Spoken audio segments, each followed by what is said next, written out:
Hi everyone, in this video I will be showing you how to make and keep your videos private on YouTube. So this is a very easy tutorial. First, you just have to go to your Google web browser and then log in.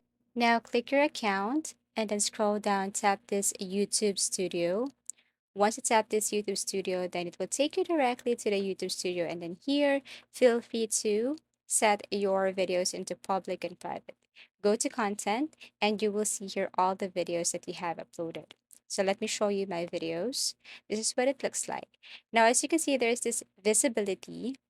What you're going to do is to click this arrow facing down. Then you will see your options like private, unlisted, and public. So if you want to set your video or you want to make your video private, all you have to do is to click private and then click save. Now your video is now set to private. Now, if you want to set this to unlisted and you can only share this to those people you want to have access, or you want to share this to some specific people, then set this to unlisted. You can do this to all your videos here on YouTube by tapping this arrow facing down and then set this to private. Okay, actually, you can set this again to public anytime, but this is how you make and keep your videos private on YouTube. So if you have found this video helpful, or if you want to suggest something, please do comment down below, and please do like and subscribe to our channel. See you again in our next video tutorials.